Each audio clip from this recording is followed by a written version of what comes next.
sebelumnya. Insya Allah hari ini kita tutup ya taklimnya. Al-hikmatu min muwajjati siyami Ramadana muqarranatan bil khidmatil diniyatil ukhra. Artinya hikmah kelebihan ibadah puasa Ramadan dari ibadah-ibadah lainnya. Bab 3, mudah-mudahan ini menjadi bekal kita sebagai amalan dan terefek dengan kehidupan kita 11 bulan ke depan. Langsung aja ke tajuk risalah, mudah-mudahan Allah meridhoinya. Assalamualaikum warahmatullahi wabarakatuh. Waalaikumsalam. Jazakumullah khairan katsira. Alhamdulillahirabbil alamin. La ilahil ma'hud wassalatu wassalamu li asyaril hayati wujud wa asyabil ajamil kulli mawjud. Salatan tutafi kulu binal iman wa biha biunal Qur'an wa biha biunal Qur'an wa biha biunal Qur'an. Wa tubahi umu ayat. Wa tuhalana biha nuru jannat wa nuru na'i wa nuru najari ila wajhikal karim. Alhamdulillahirabbil alamin wa bihi nasta'inu ala umuri dunya wadin wa salatu wa salamu ala israfil anbiya wal mursalin wa ala alihi wa sahbihi ajmain.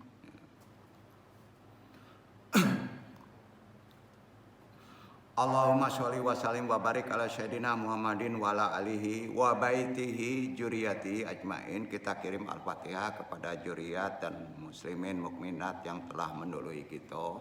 Kita khususkan kepada Rasulullah sallallahu alaihi wasallam. Sama-sama Al-Fatihah. A'udzu billahi minasyaitonir rajim. Bismillahirrahmanirrahim. Alhamdulillahirabbil alamin. Arrahmanir rahim. Maliki yaumiddin. Iyyaka na'budu wa iyyaka nasta'in. Ihdinas siratal mustaqim. Siratal ladzina an'amta 'alaihim ghairil maghdubi 'alaihim waladdallin. Kita baca Al-Ikhlas satu kali penguatan akidah kita. Bismillahirrahmanirrahim. Qul huwallahu ahad. Allahus samad. Lam yalid wa lam yulad wa lam yakul lahu kufuwan ahad. Sama-sama kita baca doa ikhlas. Allahumma rzuqnal ikhlasa wal istiqomata wa hubulah wa hubi man ahabah. Allahumma rzuqnal ikhlasa wal istiqomata wa hubula wa hubi man ahabah. Allahumma rzuqnal ikhlasa wal istiqomata wa hubula wa hubi man ahabah. Aminkan ya Allah, berikan kami rezeki berupa ikhlas, istiqomah, cinta kepadamu, cinta kepada orang-orang yang mencintaimu. Kita lapatkan walaupun ini lintasan hati, niat kita untuk besok bisa berpuasa. Bismillahirrahmanirrahim. Nawaitu syawma qadin an alani fardhu syahri ramadana haji isyarati lillahi ta'ala. Aku berniat puasa esok hari demi menaikkan kewajiban bulan Ramadan tahun ini karena Allah Ta'ala. Kita berdoa memasuki hari ke-14 doa bulan Ramadan, karena tiap Ramadan itu ada doanya. Bismillahirrahmanirrahim. Aminkan saja. Allahumma la tukhadini bihi min atsara wa tiwakilni bihi minal qataya wal haqawati wa la taj'alni bihi garadan lil balaya wa la fati ijatika ya ijal muslimin. Ya Allah, mohon janganlah Engkau tuntut dari kami di bulan puasa ini semua kesalahan yang aku lakukan. Ya Allah, hapuskan seluruh kesalahan dan kebodohanku. Ya Allah, indahkan aku dari bencana dan malapetaka. Ya Allah, demi kemuliaan-Mu, wahai sandaran kemuliaan bagi kaum muslimin. Kita baca doa setelah kita sholat, biasanya dilakukan setelah sholat tarawih. Doa kamilan, aminkan saja. Bismillahirrahmanirrahim. Allahumma alhamna ata'uf wa ala atayahu wa tazini kudsihi wa atajaharini wa ayyanana ala syiyami bikafi jawarihina an masyiatika wastamin liha bima yurdika wa la numilu adana ilal batili wa la tunasibu ayunana ala nisyani ala namudu ayyidina ilal haram wa la nata'addama suwa hatta lanna butunana ila ahlatu wa la tantahu al-junatika ila bima ajhara. Ya Allah, ilhamkan kepada kami untuk bisa mengenal karunia-Nya, mengagungkan kesuciannya, menjaga apa yang dilarangnya. Ya Allah, bantulah kami untuk bisa menjalankan puasanya dengan bisa menahan anggota badan dari maksiat kepadamu dan menggunakannya untuk apa yang diridhoimu, agar telinga kami tidak kami arahkan kepada kesia-siaan dan mata kami tidak kami pusatkan kepada kealpaan, tangan kami tidak kami ulurkan pada larangan, kaki kami tidak kami langkahkan pada keburukan, agar perut kami tidak kami isi kecuali kau yang kau halalkan, dan lidah kami tidak berbicara kecuali yang kau contohkan. Langsung berdoa kali, subhanaka ilmalana ilama alantana innaka antal alimul hakim, rabbi syari sadri wa yassir amri wa quddatam lisani ya qawli. Ya Allah ya Rabb, lapangkanlah untukku dadaku, mudahkanlah untukku urusanku, raihkanlah simpul pengikat lisan ini, baik pentalim maupun yang ditaklimi, agar bisa memahami taklim ini dan Allah meridhoi. Amin amin ya rabbal alamin. Amma ba'du, langsung kita ke tajuk risalah. Puji syukur kehadirat Allah Subhanahu wa taala, dengan kodrat iradatnya juga rahmatnya kita masih diberi waktu ya untuk bisa bertolebul ilmi di tempat ini di bulan Ramadan, bulan yang mulia ini 1445 Hijriah. Tanpa kita sadari kan kita sudah memasuki pertengahan bulan, 15 hari. Ikhwan awak ya rahimakumullah, baik yang mengaji secara talaki langsung maupun yang mengaji secara tidak langsung melalui teknikal atau medsos, semuanya doakan rahimakumullah. Di pertemuan hari ini Al-Fakir yang bodoh ini coba membahas tentang al-hikmah min mumajajiyat syam Ramadan mukaratan bil khatmat il adiniyat al-ukra. Hikmah kelebihan ibadah puasa Ramadan ibadah dibandingkan ibadah-ibadah lainnya. Dalam hal ini bukan artinya ibadah sholat, ibadah lain tidak istimewa, tapi ada keistimewaan yang sifatnya khusus pada puasa Ramadan. Amma ba'd. Ini penting, tolong disimak dengan benar karena terkait penutupan dari separuh bulan ya. Jadi terkait dengan kajian hikmah ibadah puasa dengan sholat fardu dulu ya. Kaitannya dengan sholat fardu. Nah ini kerat. Puasa tanpa sholat baru bohong puasanya. Jadi nggak bisa itu ya. Ya. Puasanya sah tapi nol nilainya. Kan sama juga bohong ya. Dapat haus lapar aja ya. Dua-duanya kan wajib. Allah Subhanahu wa taala berfirman, kita dasari dulu kajian ini semuanya keikatannya dengan tarikan sholat fardu dengan puasa Ramadan. Allah berfirman di Quran surat Al-A'raf surat 205, dibaca Ikhwan.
Dan sebutlah nama Tuhanmu dalam hatimu dengan merendahkan diri dan rasa takut, dan dengan tidak mengeraskan suara di waktu pagi dan petang, dan janganlah kamu termasuk orang-orang yang lalai. Nah kita tafsirkan ya, mudah-mudahan Allah meridhoi menuntut tafsir ini dengan benar. Jadi begini, kalau sandaran puasa wajib itu di Al-Baqarah. Ya. Tapi kalau kaitannya dengan sholat fardu, sandarannya Al-Araf. Ya, itu dalilnya. Jadi umumnya orang hanya menyandarkan wajib puasa di Al-Baqarah saja. Padahal ada kaitannya asbabun nuzul puasa itu dengan Quran surat Al-Araf terkait sholat fardu. Ya, nah, itu sama. Ya, gini.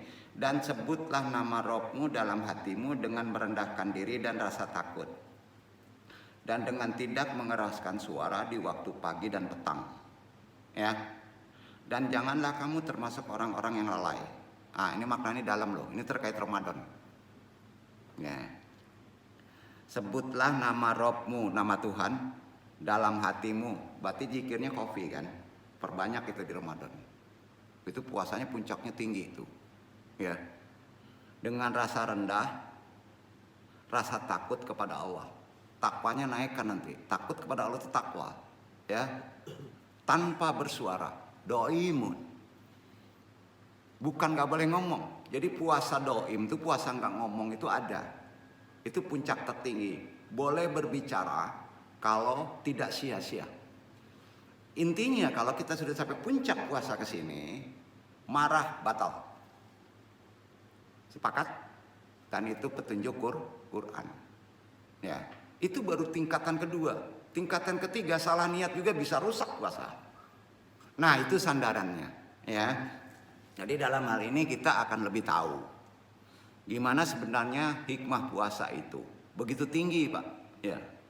Jadi hati-hati, ya. Itu mempengaruhi 11 bulan ke depan, bukan di Ramadan aja.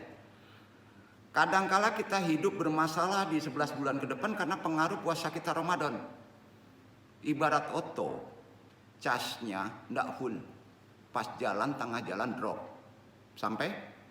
Nah itu hikmah puasa Ramadan. Jadi kini tolong hati-hati berbicara. Karena kalam kita doa. Ucapan kita itu doa makbul di bulan Ramadan. Kalau ucapan kita jelek, makbul pula 11 bulan. Nggak percaya itu kan firman. Ya. Jadi ingat ya ikhwan, akhwat, wabil khusus jemaah yang hadir maupun ikhwan akhwat jemaah yang tidak hadir, muslimin muslimat di mana saja karena taklim ini di-share melalui dunia umum. Anu hanya sebagai penalim mengingatkan ayat tadi bukan melarang zikir bersuara. Renungkan, bukan. Sebutlah nama Tuhanmu dalam hatimu dengan merendahkan diri dan rasa takut dengan tidak mengeraskan suara. Nah, orang yang akalnya kencang langsung digunakan ke zikir. Nggak boleh kalau zikir suaranya keras. Padahal ayat ini untuk sholat. Yang keras hanya imam. Duduk. Jadi jangan dibenturkan dong ayat ini dengan zikir biasa atau rekod. Karena ayat ini asbabun nuzulnya diperuntukkan jangan dengan suara keras sholat. Bayangin Pak, kalau kita sholat berjamaah makmumnya ikut baca juga Pak. Yang lain misalnya baca Anas, kita sukanya Al-Qul huwallahu ahad. Selesai nggak sholatnya Pak? Kacau itu dunia. Betul kan? Itu maksudnya. Ya. Nah, jadi di sini setidaknya dapat fikih kita. Dapat fikih kalau ada orang yang mendebat. Kenapa zikir kita jahar? Ada ayatnya zikir jahar itu. Ada hadisnya. Yang ini makanya kalau mentafsirkan Quran itu harus tahu sebab turun Quran. Asbabun nuzul. Ini diperuntukkan untuk sholat fardu. Ya, sholat berjamaah yang sifatnya fardu. Termasuk sholat tarawih. Ayat tadi. Sampai ya. Oh itu sampai. Anda hanya ingin jelas ya. Hanya ingin jelas ya. Bukan melarang zikir bersuara ya. Jadi jangan salah paham. Sampai sini yakin? Paham ya? Nah. Karena seringkali ada orang bahkan ulama menjadi ayat ini untuk melarang zikir bersuara la ilaha illallah. Udah gak jarang tuh. Coba dulu kan masih rame. La ilaha illallah sama-sama ya di musola. Sekarang hilang kan? Karena ada orang cerdas yang melarangnya.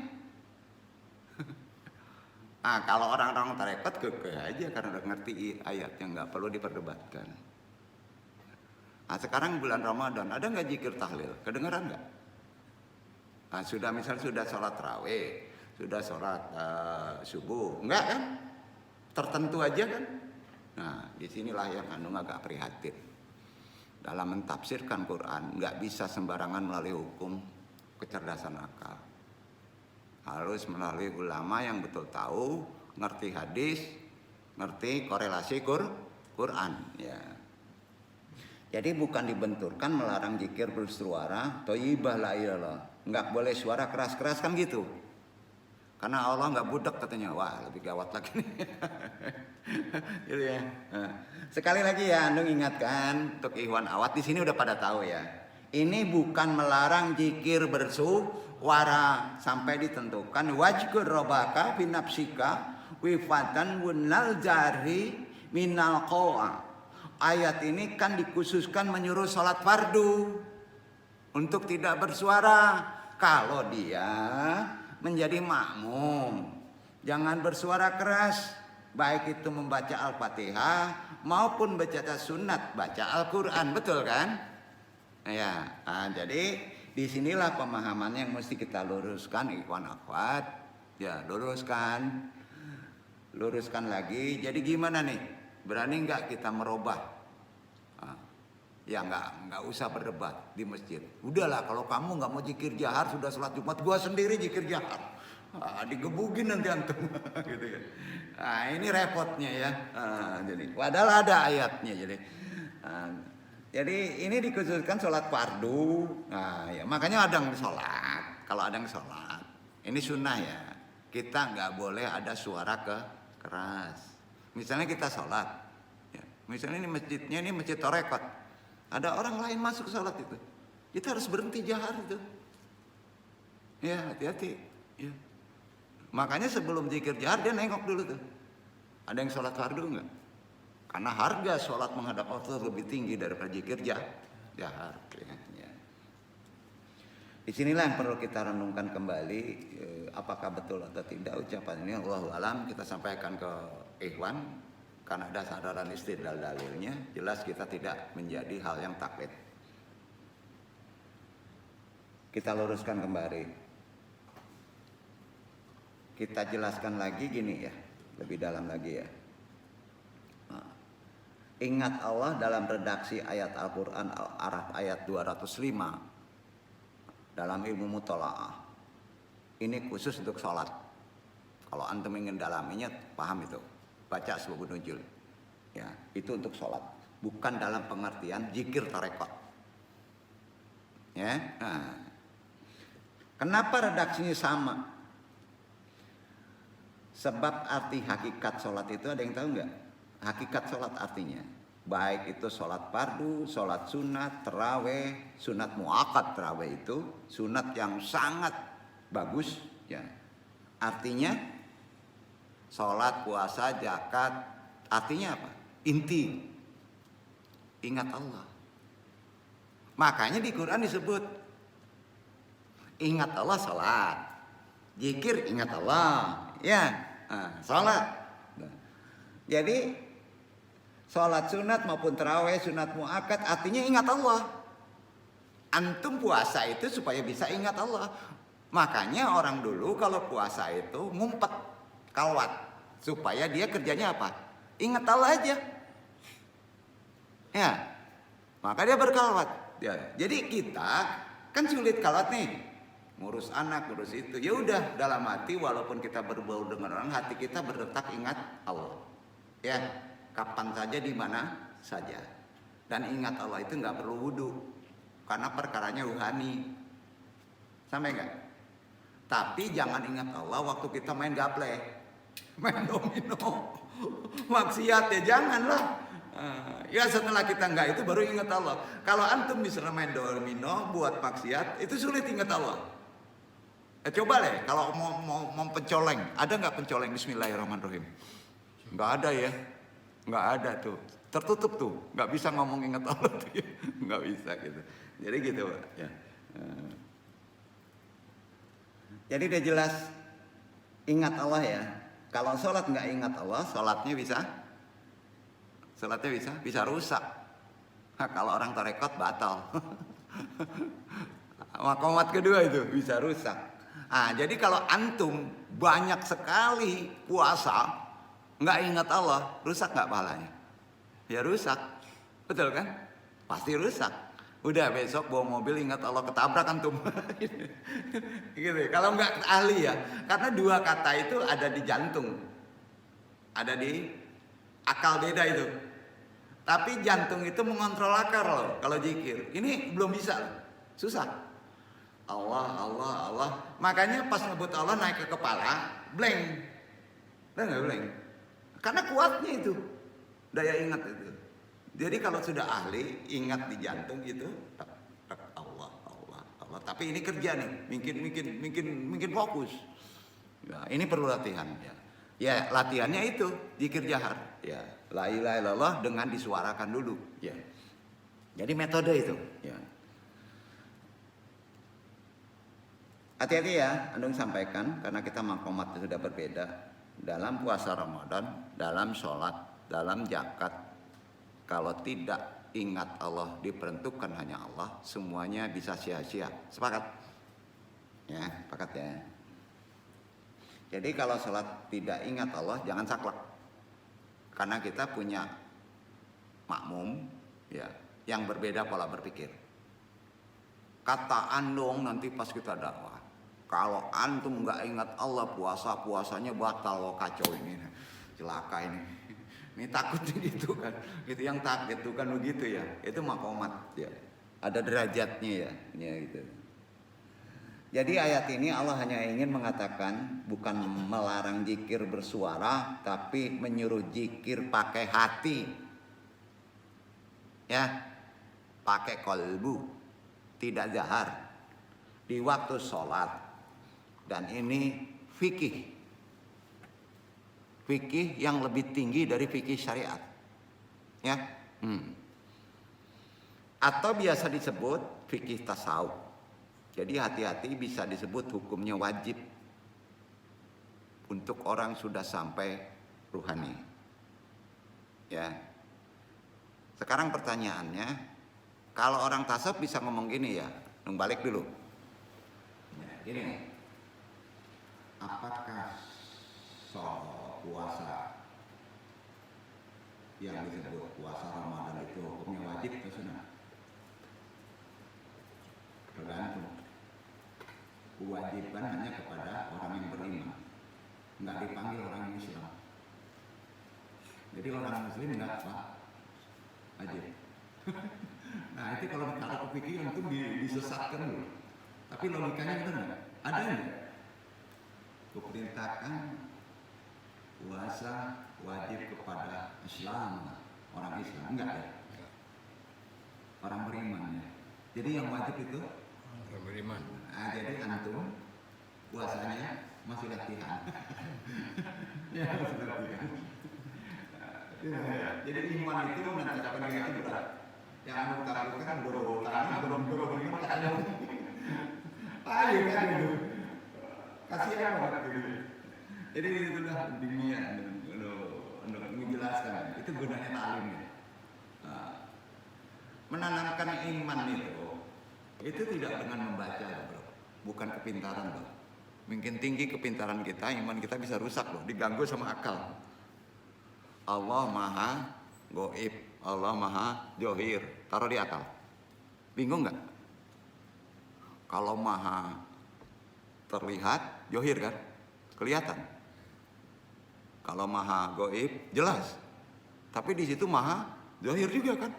Nah, bingung nggak? Ah, di sinilah perlu ilmu gitu. Jadi sholat tanpa zikir bisa batal dan rusak ya, gitu aja. Itu yang harif. Ya, puasa tanpa zikir bisa batal bisa rusak. Letak batal pada siapa? Letak rusak pada siapa? Letak syah pada siapa? Nah gitu ya. Nah, karenanya Sholat ada makomat, puasa ada derajat. Kalau antum puasanya puasa syariat aja ya udah terkait umur. Iya Kak. Maka ada seterata, ada neraka bertahap-tahap, ada sorga bertahap-tahap, betul kan? Iya kan? Nah, ya gitulah ajaran Islam. Di dunia juga kan ada tahapan. Ya. Salat tanpa zikir terserah antum. Ya. Apakah antum puasanya syariat? Sah. Tapi nilainya nanti dulu Allah yang tahu. Ya. Dalam konsep orang yang bertorekot dan bertasawuf beda. Mudah-mudahan Iwan jadi paham, tidak jadi perdebatan, tidak jadi khilafiyah. Ya. Nah. Logikanya kan gini, logikanya kita naik ke hukum kecerdasan, epistemologi. Orang-orang sekarang pintar-pintar nih, kuat sekali logikanya ya. Logikanya kan gini, antum berzikir pakai hati, ya pakai hati ya. Perintahnya pakai hati, ya nggak boleh bersuara, betul kan? Ya nggak boleh bersuara. Kalau bersuara, bukan pakai hati berarti. Pakai apa Pak? Pikiran. Setuju? Pakai pikiran tuh. Keganggu, sering keganggu nggak? Nah ya, jadi namanya gitu. Bukan pakai hati, berarti pakai suara, kan kayak dibalik-balik ngomongnya, tapi kan dimaknai dengan jelas. Ya. Makanya disebut waswisu fisudurinas. Nah, ingat Tuhan tapi was-was. Ya, masih goyang kan? Banyak kan? Nah, Tanwi Falten harus dengan rasa rendah diri. Turunan rendah, pas ingat Allah itu. Harus ditambah tawakilah, rasa takut kepada Allah. Jadi wajar enggak bersuara orang yang ketakutan? Wajar. Biasanya orang yang ketakutan itu tidak bersuara. Yang tinggi menggigil. Benar kan? Nah pertanyaannya, orang yang stres gila itu biasanya bersuara. Betul kan? Itu logika. Cobalah, orang takut sama Allah tapi stres, menggigil, teriak-teriak, itu gila namanya. Ya orang yang benar takut itu menggigil loh, walaupun gak kelihatan. Ya. Nah, jadi susah juga ya penjelasannya ya. Harus dirasakan kan. Nah, rasa takut sama Allah itu ya sebetulnya hakikatnya sir, rahasia. Hanya antum yang tahu dengan Allah. Ya. Wajar lah nggak bersuara ya. Ya. Yang takutnya bohongan ya itu kan teriak ya. Gitu. Bersuara keras. Begitu juga berpuasa. Pagi, sore, siang, malam, sehat, sakit, lapang, sempit, di darat, di laut, udara, mana saja, kapan saja. Ya. Walatakun minal ghafilin. Kamu jangan sampai lalai. Ghafilin. Dalam puasa itu jangan sampai lalai. Karena kalau lalai berarti antum gak zikir. Pas puasa kita masih jolim, berarti lalai. Karena kita gak zikir. Betul kan? Sedetak jantung sehembus napas kita, zikir. Nah ini harus otomatis. Bayangin membuat otomatis itu kan gak bisa diamalin sebentar. Diulang-ulang. Ya, diulang-ulang. Makanya kalau orang udah banyak zikir walaupun gak ada ilmunya, misalnya la ilaha illallah hampir tiap kali la ilaha illallah, pas dia jolim gelagapan tuh. Ada aja masalahnya tuh. Pasti. Itu ada contoh di jemaah kita loh. Ya zikir kuat tapi bampok gue juga ya. Oh dia onjak lontong tuh Bang. Hidunya diuji taruh. Inya pukul ratunan bayi junan buru. Campur aduk nano-nano jadinya kan. Tak gaduh enggak? Paham ya? Kejiwaannya gitu. Iya. Yaudah deh, kalau mau bersih, bersih aja. Jangan dicampur aduk. Berat loh. Tubuh kita ininya terganggu. Betul kan? Terganggu tuh. Logikanya gitu. Jadi walatakun minal ghafilin, supaya jangan lalai. Terus menerus ingat Allah semampu antum. Kapan saja, di mana saja, baik Ramadan maupun tidak Ramadan. Supaya itu menjadi otomatis harus dilatih kan? Ada nggak antum melatih zikir la ilaha illallah? Sampai kita oleng-oleng. Jahar dulu tuh, bubut dulu tuh.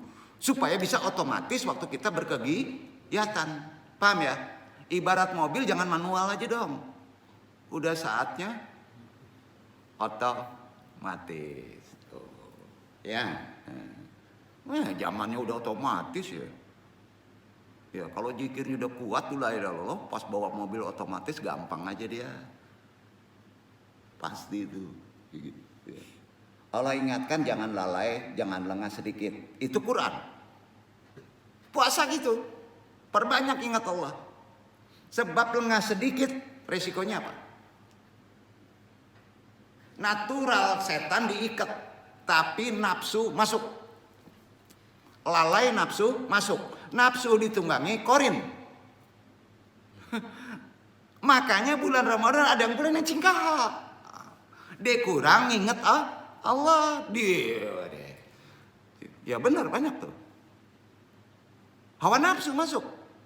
Jadi kita memahami hadis bulan yang sangat berkah karena setan diikat, dipenjara. Dalam konsep apa? Yang diikat itu ya iblis asli. Iblis asli, iblis natural. Bukan yang ada di tubuh, kita yang bawa kok. Kalau antum gak ada korin, gak ada hawa nafsu, antum gak bisa puasa. Iya kan? Nah itu ya. Jadi Allah ingatkan itu dengan banyak mengingat Allah supaya standar nafsu kamu.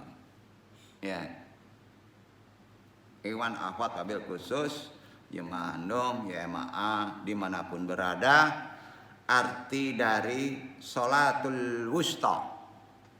Kemarin nih udah disambungan dari bab kemarin, kalau ngaji kemarin dibaca pasti tahu nih. Ingat hati kepada Allah.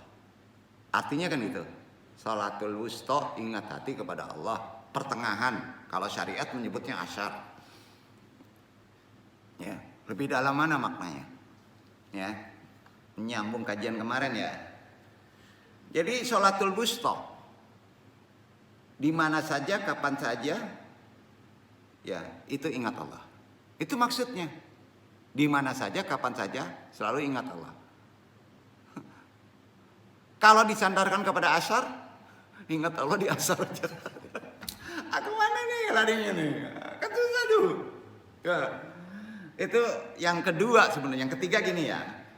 Mulailah dengan sholat yang disebut dengan naik lagi. Setelah kita terus menerus ingat Allah. Sholatu daim hum fi sholatu daimun. Maka akan berkekalan di dalam sholatnya dengan ingat Allah. Tanpa antum pikirkan. Namanya sholatul daimun. Nah, kan tahapannya itu ya. Betul kan? Setelah kita berketerusan tidak lalai ingat Allah dengan latihan terus menerus. Itu yang kedua.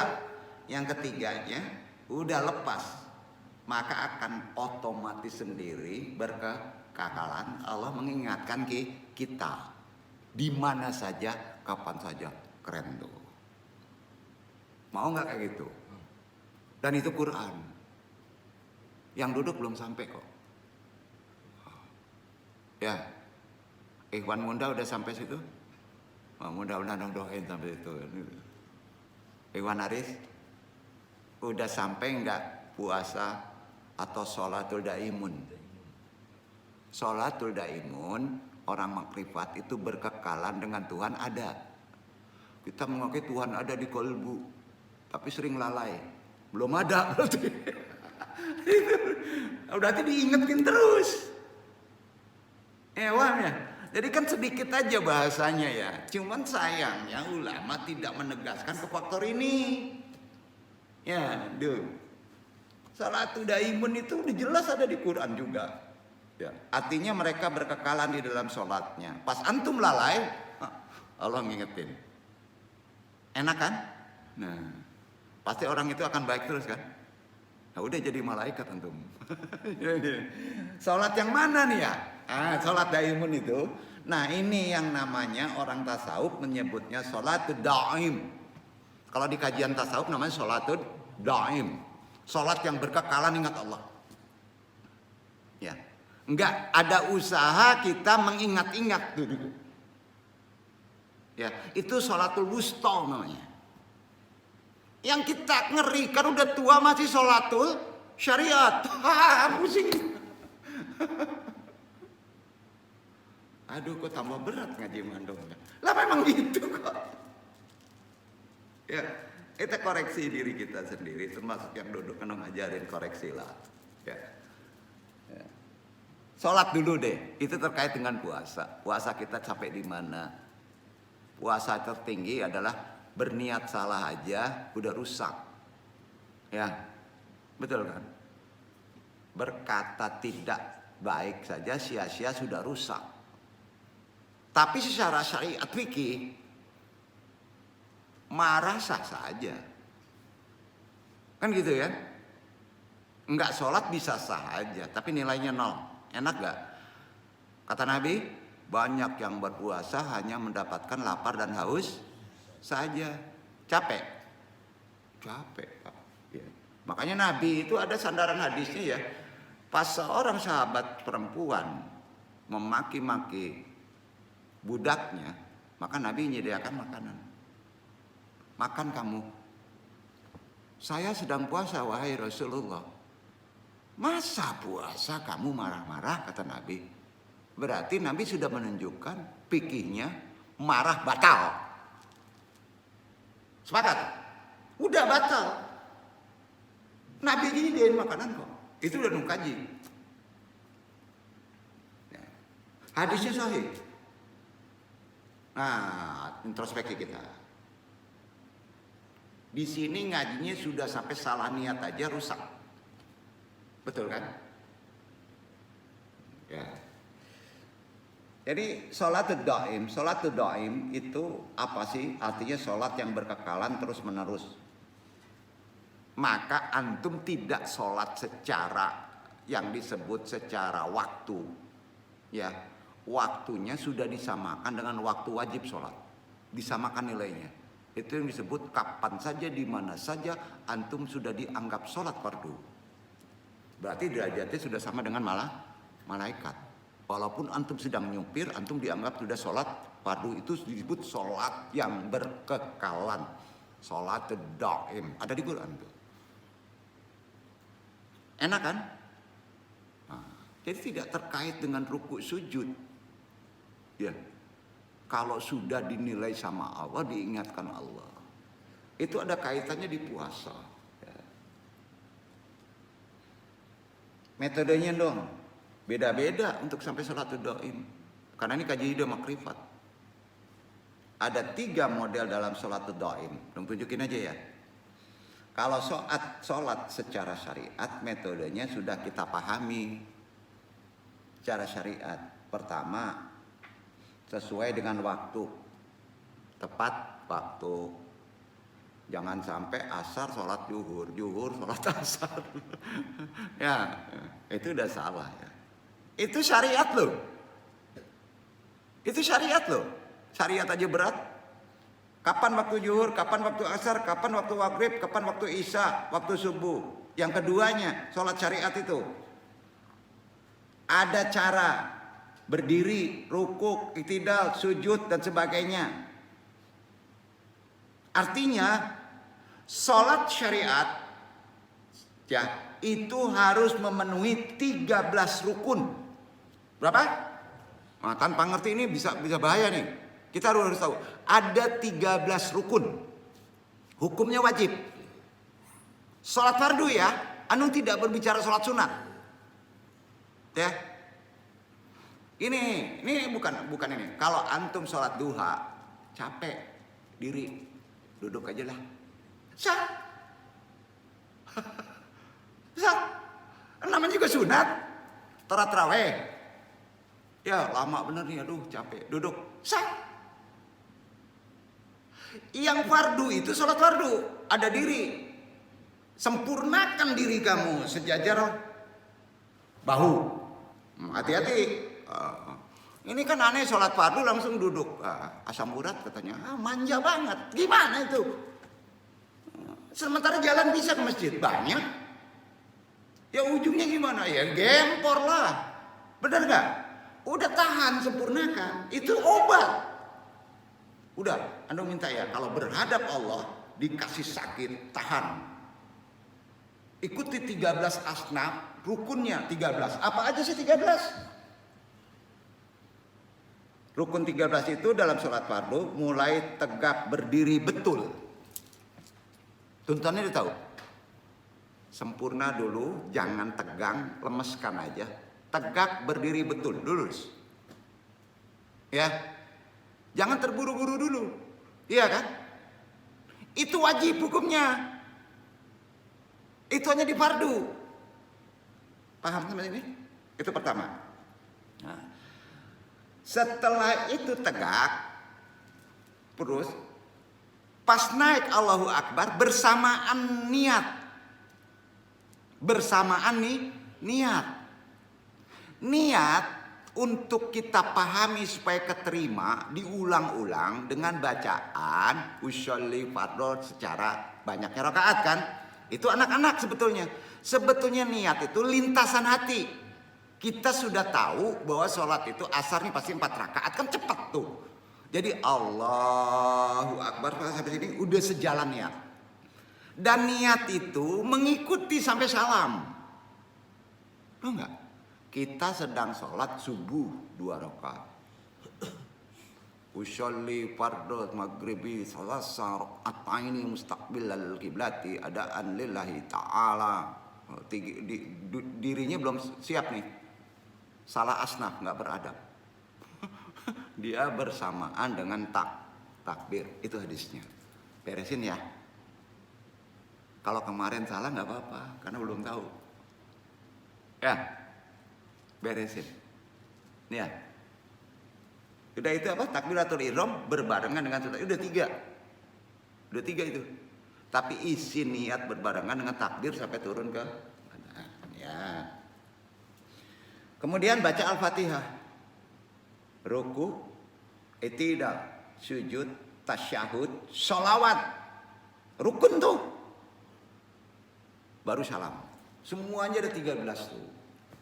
Udah ada banyak yang tahu ya. Tapi yang pokok tadi yang sering salah. Nawaitu tadi.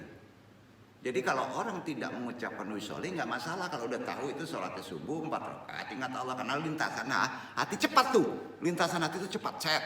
Ya. Maka berbarengan dengan takbir. Ya. Jadi semuanya itu harus runut. Wajib. Artinya harus beradab tertib. Ya, tertib. Nah, salah satu rukun puasa sama dengan sholat. Nggak ada niat gimana? Tadi kan dibaca niatnya. Itu kan menjelaskan. Kalau orang ya sudah terawih, berarti dia sudah niat nggak? Sudah. Sudah kan? Berarti dia tahu besok akan. Oh, jadi jangan dibaca yang sebulan, 2 bulan, jangan. Itu untuk anak-anak. Sama ya? Jadi orang yang sudah terawih itu udah pasti besok akan. Ya. Makanya sholat tarawih itu muakkad sifatnya, sangat dianjurkan karena isinya harus berniat. Gitu sebetulnya isinya ya. Jadi sholatul wusta yang disebut sholatul wusta tadi itu di atas kan sudah dijelaskan. Makanya dalam ajaran Islam kita mengenal ada 4 model ilmu yang harus antum pahami. Apa sih? Itu induk tuh. Ajaran Islam tuh ada 4 ilmu. Diletakkan di kepala tuh. Nanti jabarkan secara runut hati. Atau 4 pokok itu yang harus didasari. 1 syariat, 2 torekot, 3 hakikat dan 4 makrifat. Dan itu harus bersatu. Tidak dipenggal-penggal. Bersatu, tidak dipenggal-penggal. Jangan sampai dipenggal-penggal. Ya. Kalau terpenggal juga pahalanya kurang. Namanya harusnya 4 jadi 1, dia hanya 2 jadi 1, kurang nggak? Pahalanya kurang, itu syariat. Ya. Jadi jangan macam-macam deh, bukan digampangin, tapi susah nih. Nah, semuanya itu adalah cara kita untuk mengingat Allah sampai makomat yang tertinggi. Jadi yang disebut misalnya ilmu syariat untuk bisa mengingat Allah dengan cara syariat, untuk bisa mengingat Allah dengan cara tarekat, untuk bisa mengingat Allah secara hakikat, untuk bisa mengingat Allah secara makrifat. Sama, tapi beda kelasnya. Kelas 1, kelas 2, kelas 3, kelas 4. Beda. Ya, kayak gitu. Supaya bisa ingat kepada Allah dengan runut 4 pecahan tadi. Cara mengingat Allah tingkatan ilmu syariat, tingkatannya ya, syariat kita bedah satu-satu dengan cara ucapan dan perbuatan. Jadi kalau kita duduknya masih di syariat, mengingat Allah caranya dengan ucapan dan perbuatan. Ucapannya gimana? Omongin. La ilaha illallah, la ilaha illallah. Ingat terus, kan ucapan tuh. Kan berarti perbuatan. Semuanya yang aku buat karena Allah, betul kan? Itu syariat. Kamu datang ke sini karena pengen pintar, salah. Karena Allah, itu syariat tuh. Sampai nggak nih? Ya, beresin. Nah, jadi ilmu syariat itu cara ucapan dan perbuatan harus dipraktekkan sejalan. Ya, iya kan? Zakat supaya apa? Bukan antum yang zakat. Ya. Perbuatannya manusia, tapi Allah yang menyuruh. Jadi kita sholat ada ucapan takbiratul ihram, baca al-fatihah, itu kan ucapan. Iya kan? Iya kan? Dipraktekkan syariatnya kan? Kemudian perbuatan. Perbuatannya apa kalau di sholat? Ruku, i'tidal, sujud. Gerak kan? Ya, tuh. Makanya ucapan dan perbuatan di tingkat ilmu syariat, ya, itu diamalkan wajib. Sampai. Ya, sekarang tingkat tarekat. Udgur qalbaka lillah bistammararin. Nah, naik nih. Gimana kalau di sholat itu tarekat? Artinya ingat hati kepada Allah terus menerus, tidak ditinggalkan syariat. Sampai walaupun antum baca qul huwallah, hati tetap ingat Allah. Ya. Sampai pas berbuat ruku tetap hati ingat Allah. Jadi runut sholat semua ingat Allah harus jalan.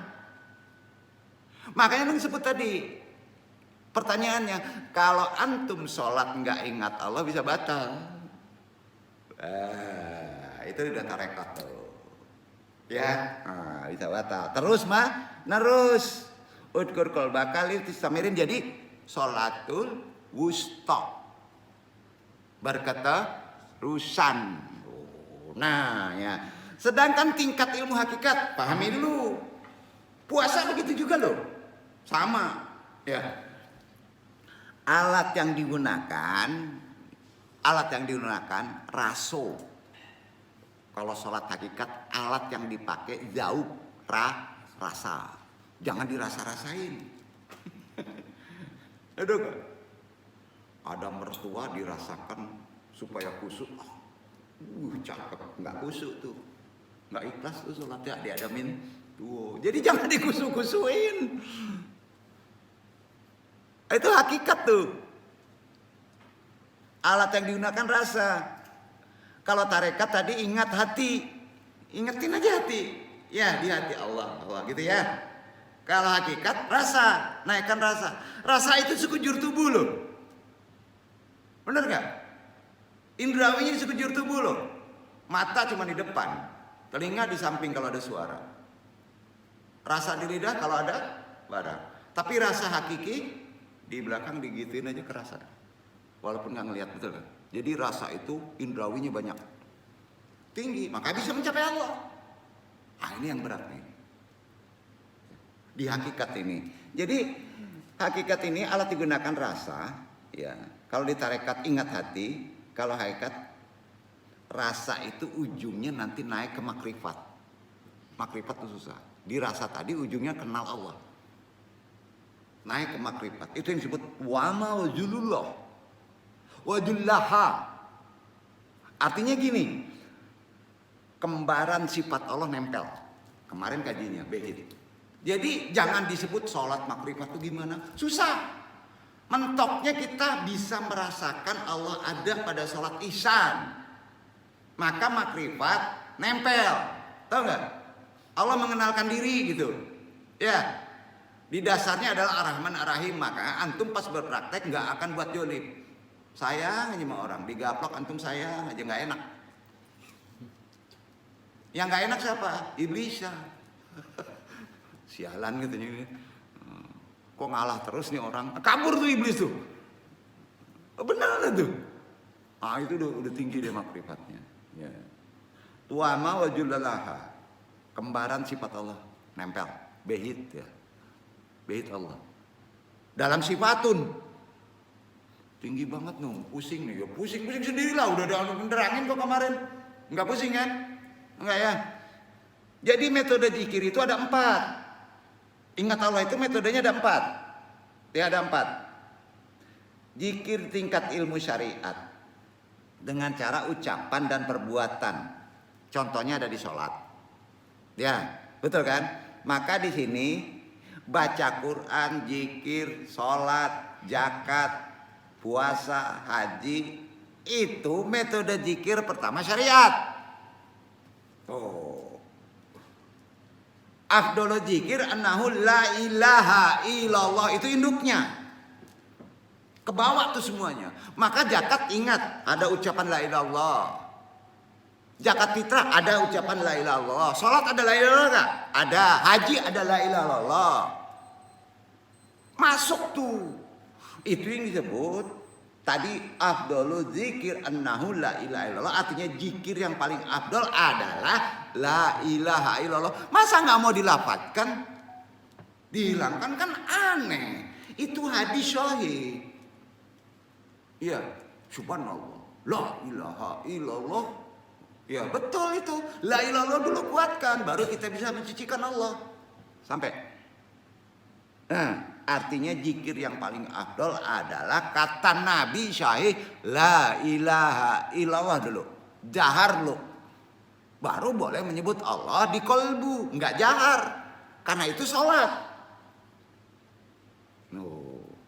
Lalu masuk ke tingkat tarekat olahan hati.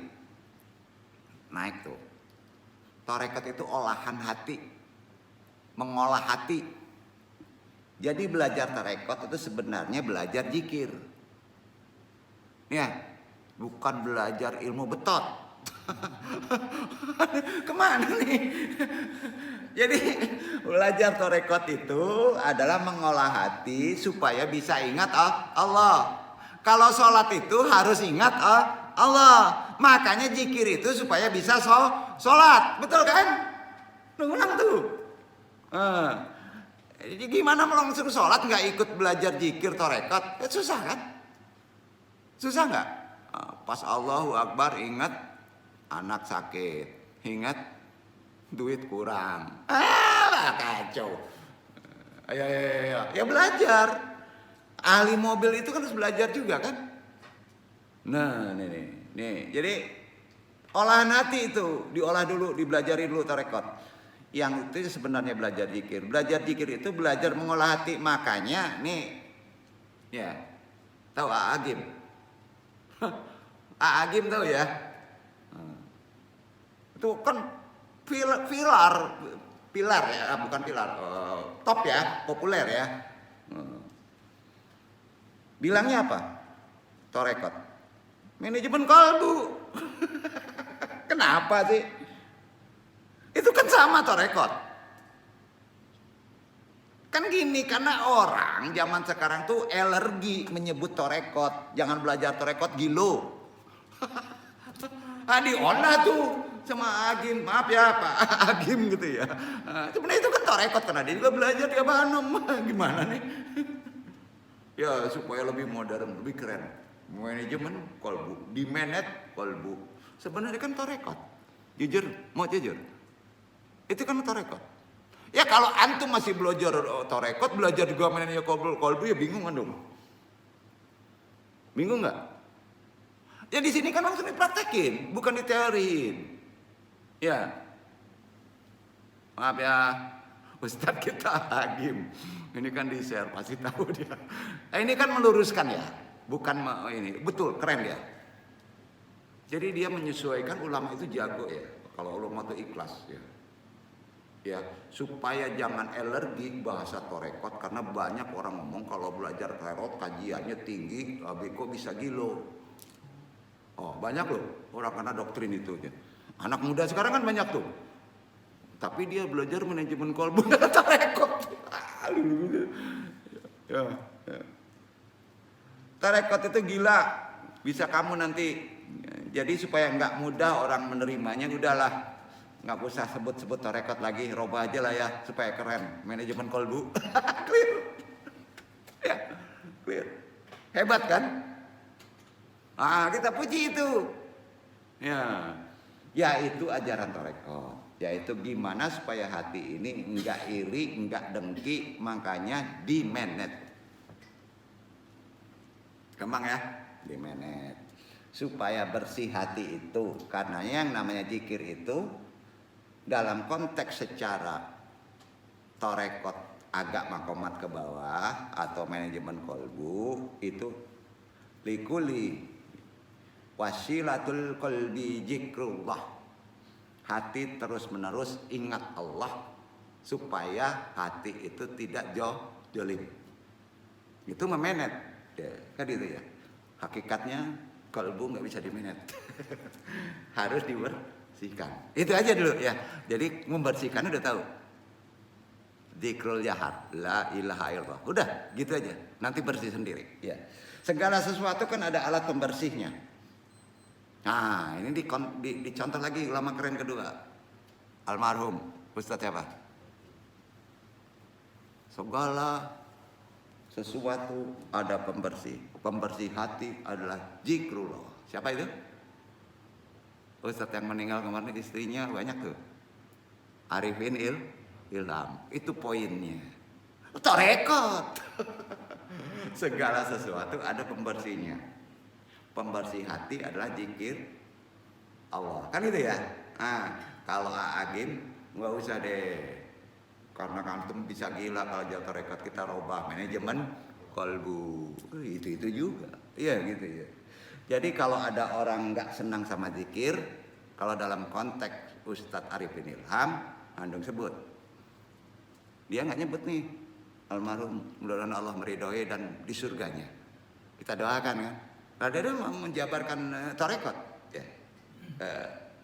Jadi kalau ada orang yang nggak senang sama zikir, malas berzikir, orang yang nggak suka sama sholat, apalagi nggak sholat, orang yang nggak suka sama puasa, menyepelekan puasa, artinya senang pada hati yang bakada, hati yang kotor, senang, betul kan? Kan gitu bahasanya. Nah itu aja kan dia nggak seneng. Zikir tarekat nggak seneng, disebut bid'ah, sesat, nggak boleh, nggak ada dasarnya, aneh nih. Berarti dia masih sebetulnya hatinya suka kepada yang kotor, gitu aja. Oh susah banget sih. Oh jangan tuh, sesat itu. Berarti kita udah paham, jangan disebut ya. Hatinya masih suka pada yang kotor. Betul. Jadi kalau andung boleh bertanya sekarang, kita mengikuti siapa? Ngikut hati orang yang bersih dalam ngaji atau mau mengikuti hati orang yang kotor? Jawab sendiri. Iya kan gitu. Setar duduk jahar. Artinya membersihkan hati yang kotor. Setar datang seperti isi kolbu, isi pikiran dengan asbab fikih, bisa kotor nggak? Zikir dulu, baru isi intelektual. Duduk. Zikir dulu, baru isi dengan intelektual. Bukan nggak boleh.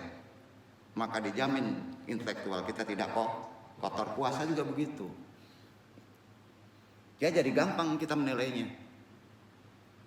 Orang kalau nggak senang zikir berarti masih senang hatinya kotor. Kenapa? Karena zikir itu tujuannya apa? Udah tahu. Likulin syakulat wa kullatul qalbihi zikrullah. Itu hadis. Segala sesuatu ada alat pembersih. Pembersih hati itu adalah zikir kepada Allah. Itu artinya. Ya, itu dasarnya. Makanya sering digunakan kepada Ustadz Arifin Ilham kata-kata tadi. Nah ini tingkatan torekot. Nah sekarang kita masuk ke tingkatan hakikat. Di tingkatan hakikat ini yang disebut sama Nabi berdasarkan hadis sallallahu alaihi wasallam. Hakikat. Kalau makrifat nggak disebut. Berarti kalau sudah ada rasa makrifat nongol sendiri. Jadi jangan ngaji makrifat. Karena makrifat cepet sampai hakikat. Duduk ya. Nih hadisnya sahih ya. In farhatal iftorihi farhatul rauhil hayawaniyati, kehewanan, lil insani la ghairaha bayinana farhatul liqai rabbi farhatun liruhihi aqlaniyati aizani bina'im min rabbi nihi. Kegembiraan saat berbuka adalah kegembiraan utuh ruh hewan manusia. Kegembiraan kita waktu berbuka itu adalah kegembiraan sifat hewan manusia. Ya. Bukan yang lain ya. Sementara kegembiraan bertemu dengan Tuhannya adalah kegembiraan untuk jiwa yang sifatnya bersih, yaitu lembutnya Rabbaniyah. Ini dalam benar maknanya terkait zikrul yang di tingkat hakikat. Jadi berdasarkan hal ini puasa lebih dan lengkap dibandingkan sholat. Dalam konteks ruhiyah lebih dan lengkap, tidak membedakan. Ya. Tapi harus sholat karena puasa menghasilkan bertemu dengan Allah. Puasa hasilnya akan merasakan ada Allah, itu bahasa secara tarekat. Tapi kalau di hakikat sudah bertemu, itu bedanya. Bertemunya tentu nggak bisa diomongin gimana, tapi nggak bisa pakai indrawi. Itu yang disebut menyaksikannya hakul yakin. Ya, sedangkan yang namanya ibadah sholat adalah munajat. Munajat artinya apa? Kalau antum sholat itu artinya munajat, bukan musyahadah. Ya. Dan terdapat hijab penutup yang menyertainya waktu munajat. Itu perbedaannya. Kalau sholat ada penutup, tapi kalau bertemu nggak ada penutup. Sudah ketemu itu puasa. Ya, di waktu sholat itu ada hijab. Anu nukil dari kajian Ibnu Arabi, seorang sufi, ya,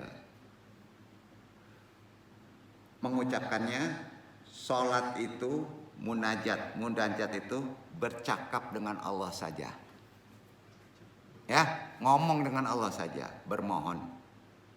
Tapi kalau puasa itu musyahadah, bertemu dengan Allah. Betul? Itu bedanya. Tinggi mana?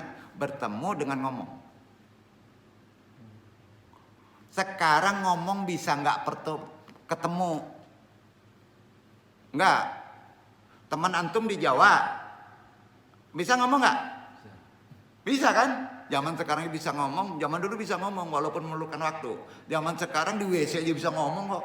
Tapi ketemu enggak? Enggak kan? Nah, itu makanya belajar ada kaitannya dengan sair spiritual ya. Jadi dasarnya mana yang diucapkan ini? Kelebihan dari puasa Ramadan dengan sholat fardu. Nih, Allah berfirman di Asy-Syura 42 ayat 51 dibaca. Itu surat kedua.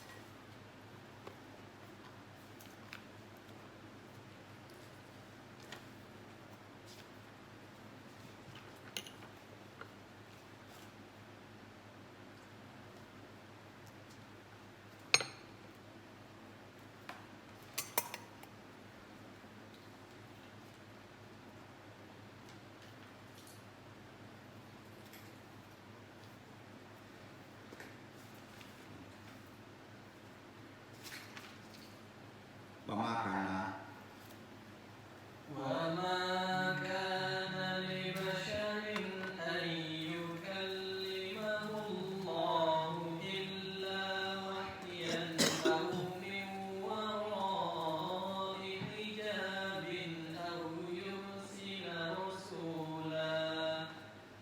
يرسل رسولا فيوحي بإذنه ما يشاء إنه علي حكيم.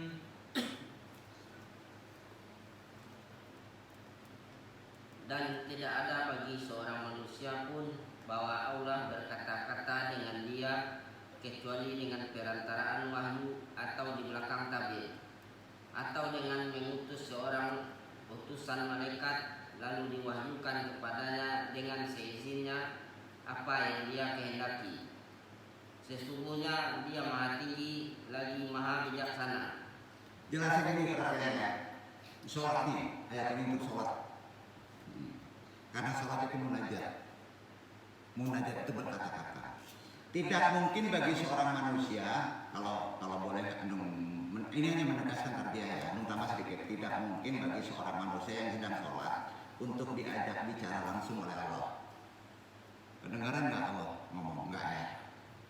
Nggak mungkin, itu firman, kata Allah. Kecuali dengan perantara wahyu, Quran. Maka wajib baca Quran Al-Fatihah. Iya kan? Betul kan? Nah, kecuali dengan perantara wahyu dari belakang tabir, berarti sholat ada penutup, ada tabir. Betul? Itu kan Quran tuh. Berarti di sholat itu ada tabir. Ya, nah. Atau dengan mengirim utusan malaikat lalu mewahyukan kepadanya dengan izinnya. Ini derajatnya harus nabi, nggak mungkin dikirim ke antum. Ya, kalau Allah menghendaki. Jadi di sini kalau mulia banget bisa juga dikirim malaikat atau sholat ngejawab permohonan antum. Bisa aja kan? Kalau Allah menghendaki. Zaman sekarang ada. Siapa yang udah ada sini, Anda belajar. Kalau salatnya sudah ada dikirim malaikat ngejawab, Anda belajar sama dia. Gimana malaikat bisa sampai datang? Kan gitu kan? Ya. Sesungguhnya dia maha tinggi lagi maha bijaksana. Yakin? Kalau salat ada takbir. Contohnya Allahu Akbar, langsung itu ke utang itu. Kan takbir. Kalau puasa dia aja juga ada. Mau dia gimana? Nggak kelihatan. Ria itu. Kalau sholat ria kelihatan. Jangan ria kelihatan. Puasa ria kelihatan. Nggak ada takbir. Karena Allah berfirman di hadis qudsi. Uqsimu sholata bayini wa bayinana abdayina nasa'ini. Nasbun li wa nasbun li abdi wal abdi masalah. Aku membagi sholat menjadi dua bagian antara aku dan hambaku. Jadi di sholat itu ada dua bagian antara aku dan hambaku. Setengahnya untukku dan setengahnya lagi untuk hambaku. Di sholat itu setengah untuk Allah, setengah untuk kita. Ya, sholat. Dan bagi hambaku apa yang ia minta. Apa yang kamu minta di sholat? Ya, setengah untuk gue, setengah untuk Allah. Biasanya diwakilkan kalau udah sholat minta mobil ya setengah paro. Kalau dikasih mobil jakatin. Jadi kaitannya gitu. Ya. Kemudian hadis itu melanjutkan, nggak potong ya matan isinya. Hamba berkata, Alhamdulillahirabbil alamin. Jawabannya gitu. Ya. Allah menjawab, Atna alaya abdi. Hambaku telah memujiku. Terima kasih ya Allah. Setengah-setengah, janji. Setengah ya. Jadi pas sholat ada isi sir. Gini. Allahu Akbar. Ya Allah, berilah saya istri yang soleha. Umpama yang jomblo nih. Maka pas udah makbul, separuh penggal istrinya kasihin ke Allah, kasihin ke kita gitu. Enggak begitu. Ajarin istrinya supaya ngikutin sunnah Nabi. Sampai enggak? Itu zakatnya, tanggung jawab antum. Betul kan? Nah, iya. Berarti minta istri tapi setelah itu didiemin, ya kacau lah. Didengkek nanti suami takut bini gitu kan. Ya hari-hari dia salah niat. Ayo. Allahu Akbar, ya Allah, istriku supaya baik. Itu kan sering kelintasan hati itu, ya. Betul kan? Prakteknya mana? Udah gini aja deh, takdir aja. Setelah sholat itu supaya istri baik, kasihin apa tuh? Harta kamu tuh separuh ke anak yatim. Paham nggak? Berubah tuh istrinya. Aplikasi sholat tuh mana? Supaya makbul. Sholat itu kan jadi obat. Aplikasinya mana? Bukan mohon aja, tapi aplikasi nggak dipraktekin, nggak lengkap. Makanya kata Nabi gampang aja. Imbangi pas kita sholat kalau ada permohonan dengan zakat. Itu kan nggak dipaksa. Ya, tapi ingat ya, kalau hari itu ada 10.000, potong setengah, 2,5%. Itu wajib per tahun. Beda kalau antum meminta, paruh ya bang. Paham? Kena fikih kan? Pengen sembuh, pengen istri. Ya, yang jomblo nih. Ayo tanya, berapa penghasilan sehari? Ya Allah, berilah yang soleha, hilang separuh. Gimana? Hadis Quran ada loh. Ini 2,5 aja. Kalau udah ada di saku itu kan udah ada duit kan? Iya. Oh, ini mau bajir ya, beli rokok 3 kali bisa. Ya, kacau. Jadi kita yang salah memaknainya. Udah ada kan, jangan kan gitu tuntunannya. Makanya talim. Buat salah gini. Jadi aku membagi sholat menjadi 2 bagian antara aku dan hambaku, setengahnya untukku dan setengahnya lagi untuk hambaku, bukan Allah. Kurang. Kepada yang fakir, berapa ya? Setengah. Kalau mendesak antum sesuatu yang perlu diatasi, bahaya nggak kalau itu misalnya gali emas? Mau tuh separuh dihilangin, mikir dia ya. Mati aja lah. Kemana ngajinya? Enggak, jadi kan nggak ngerti juga ngajinya ini ya. Itu kan, ya. Kan begitu jawabannya. Nah, lanjutan. Katanya, hambaku telah memujiku. Alhamdulillah saya ngerti ya Allah. Kan gitu hadisnya. Kemudian sementara itu tidak ada pembagian dalam puasa. Perhatikan, nggak ada pembagian dalam puasa. Ia hanya milik Allah mutlak. Karenanya puasa untukku tinggi mana dengan sholat?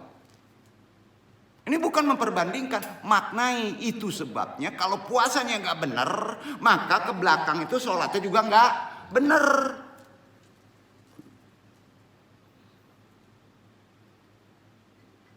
Bukan milik hambanya puasa itu. Tetapi hamba memperoleh imbalan dan ganjaran terserah aku. Betul kan? Karena milik Allah. Lantaran puasa itu sendiri adalah milik Allah mutlak. Betapapun sholat adalah ibadah yang utama, tapi udah jelas. Sekelas ulama Al-Arabi Al-Ghazali tetap saja puasa Ramadan merupakan ibadah yang sempurna, bisa melebihi sholat. Sampai? Makanya pas puasanya sepele, sholatnya pun sepele. Betul kan? Iya dia sholat. Nah ini ada yang berani melanggar. Kacau deh. Karena sholat adalah hanya sarana munajat, bukan mengecilkan nih. Artinya munajat percakapan atau curhat. Betul kan?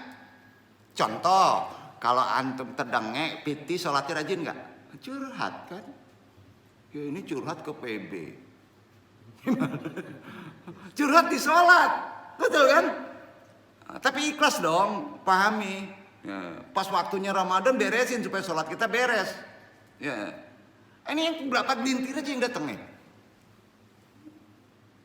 Kan harus ditaklimi.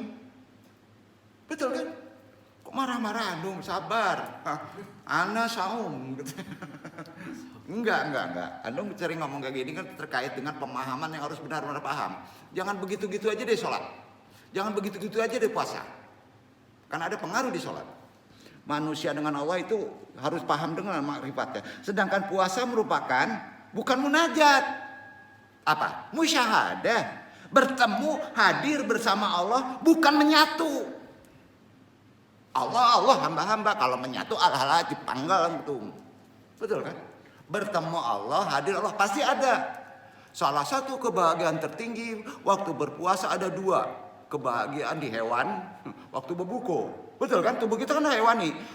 Kemudian pada puasa bisa bertemu dengan Allah. Buktinya adalah Lailatul Qadar. Bertemu dengan Allah itu.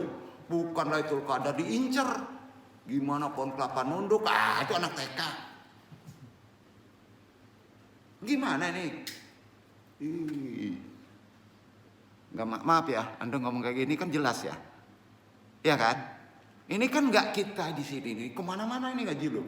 Anda tahu nih ribuan yang dengar nanti ujungnya. Anda tahu itu. Kita nggak bisa nilai, nggak bisa nilai, karena itu bukan pengetahuan Anda. Itu pengetahuan Anda corong. Disuruh Allah nyampaikan gitu. Betul. Jangan ngaji berdakwah tapi di politik. Dajjal masuk, politik baju, suasana masuk, kepeng masuk, kacau tuh kaji, melenceng semua tuh. Pasti itu. Yakin gak tuh? Biar satu-satunya di sini yang mau dihujat bodoh teing. Mereka akan menilai. Puasa itu musyahadah. Harus sampai titik bertemu hadir bersama Allah, bukan menyatu dengan Allah. Itu namanya al-halaj. Hamjakan suri. Jadi kacau nih. Saya lemah abang. Itu juga nggak bisa disalahin karena dia salah adab. Jangan diomongin juga dia yang nggak keterima sama akal kan. Tentunya dengan Allah, bukan dengan pacar, bukan dengan istri kan, bukan bertemu pacar, bukan ini namanya sholat syariat, sholat butuh. Ya, makanya di sini terdapat sebuah rahasia. Itulah ibadah rahasia yang disebut puasa Ramadan. Al-musyhadatu wal munajatatu la yumkinu an yastami abadan. Al-musyhadatu tatruku nasan madulina bayina mal muhadatu tuafirul wahma. Musyahadah dan munajat tidak akan pernah bisa bersatu. Tidak. Musyahadah membuat orang terpana, terkesima kalau udah sampai musyahadah. Sementara percakapan akan hanya mendapatkan pemahaman. Ya, tapi bukan arti kata dipisahkan. Tapi makomatnya kita memang dari munajat dulu, baru bisa sampai musyahadah. Yang dalam sebuah perbincangan kita akan lebih memperhatikan, terutama sholat ya. Apa yang sedang dibicarakan bukan orang yang sedang berbicara. Ini agak tinggi nih. Siapapun dalam sholatnya atau apapun itu, fahuhumul Qur'ana tafhamul furqana. Karena itu pahamilah Al-Quran. niscaya engkau akan memahami Al-Furqan. Jadi di puasa itu ada tadabbur Quran. Bukan baca sampai khatam saja, pahami supaya kamu ngerti Furqan. Gimana sih seimbang itu? Masuk puasa 15, juznya sudah juz 15. Ngerti enggak yang dibaca? Berarti ritual, bukan gak dapat pahala. Boleh-boleh aja. Kita sudah bukan ke situ lagi. Kita sudah mentadaburi isi Quran itu sendiri. Beda. Karenanya Ibnu Arabi merupakan salah satu tokoh tasawuf terkemuka. Nah, jadi di sini sudah mengkaji ulama lama yang tingkatannya sudah berbeda di atas dari level umum. Ya. Termasuk Al-Ghazali. Yang bernama lengkap Syekh Akbar Muhyiddin Ibnu Arabi, tak hanya soal tasawuf dan ilmu mengenai cara mensucikan jiwa dan menjernihkan akhlak, melainkan juga meliputi berbagai bidang lain. Ibadah puasa selama sebulan penuh di bulan Ramadan memiliki banyak hikmah. Ini kajinya kan hikmah puasa dengan ibadah lainnya bagi setiap muslim yang menjalankannya. Ada banyak hikmah puasa Ramadan, bukan hanya menahan lapar dan dahaga saja. Ya. Bukan itu aja, tetapi juga melatih kesabaran, kedisiplinan, spiritualitas. Di antara hikmah yang didapat dari puasa Ramadan, melatih diri untuk mematuhi perintah Allah dengan senang. 11 bulan ke depan. Dengan senang. Kita kan sering terpaksa. Melakukan ibadah puasa di bulan Ramadan adalah salah satu cara umat Islam untuk bisa pasrah kepada Allah sebagai Sang Pencipta, bisa menjalankan puasa menjadi bentuk dedikasi diri kita agar kita mematuhi perintah Allah Subhanahu wa taala. Ini sesuai dengan yang ditafsirkan dari Asy-Sya'buni Rawalul Bayan dalam bukunya. Dan dalam bab 1 bukunya namanya Rawalul Bayan, itu referensi bukunya, halamannya 217. Andung potong saja, andung baca aja ya. Fa inallah azza wa jalla masar ala ibadati illa liu robi fa'al insani malakatal taqwa waliul widahu alal qudi walal ubudiyati wal idani li amarullah al ali qadiri fasyamu ubudiyatulillah wa mita'alun li amarihi wa tiqaun li hurmatihi wa li hadaza afa al haditi qudsi kullu amalini adama lahu ilal saumu fa innahu li wa ana ujubihi yada'u ta'amahu wa syarabahu min ajli fasluhurul insani bil aubadati lillah azza wa jalla wal istislamhu lil amrihi wa hakmihu wa asma ahdafi al abidati wa aksogoyatiha. Allah tidak akan mensyariatkan ibadah, tidak akan mensyariatkan ibadah kecuali untuk mendidik manusia, membentuk kemampuan bisa bertakwa, membuatnya terbiasa untuk bisa tunduk beribadah dan patuh terhadap perintah Allah, melaksanakan perintahnya dan menjaga kehormatannya. Karenanya dalam hadis disebutkan setiap perbuatan yang dilakukan oleh anak Adam itu miliknya kecuali puasa. Karena itu pertanyaannya sebelum dong putus, sholat untuk siapa? Untuk antum. Puasa untuk siapa? Untuk Allah. Sampai? Sholat untuk siapa? Untuk kita. Kalau orang gak sholat berarti ongok raya. Nggak mau dia girit rezeki. Kan gitu ya. Allah saya nggak. Sholat itu kaitan dengan rezeki, bisa hidup aman, tentram di atas dunia. Itu untuk antum. Tapi puasa untukku. Maka Allah yang menentukan. Kalau mengikuti yang aku kasih, kamu kerjakan untuk kamu. Maka aku berikan semuanya. Waduh, luar biasa nih. Jadi udah jelas, setiap perbuatan dilakukan anak Adam itu memiliki untuk antum. Kecuali puasa. Puasa milikku dan aku sendiri yang akan membalasnya. Ia meninggalkan makan dan minum karena bukan karena aku, tapi karena disuruh Allah. Itu sebabnya meninggalkan makan, puasa, menjaga hati, membersihkan hati, ingat terus kepada Allah. Itu untuk Allah. Kalau sholat paruh-paruh. Ya. Jadi kebanyakan untuk antum. Nah, maka penghambaan yang dilakukan oleh manusia kepada Allah dan penyerahan total dirinya terhadap perintah dan hukum Allah merupakan tujuan utama disyariatkan ibadah. Itu sebabnya kalau antum puasa tidak sholat percuma saja. Percuma nggak? Percuma saja. Wallahu a'lam bishawab.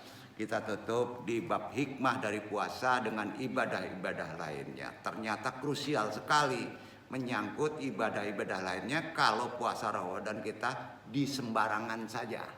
Betul kan? Ibarat oto itu mesti full chargernya. Maka mobil berjalan dengan lancar.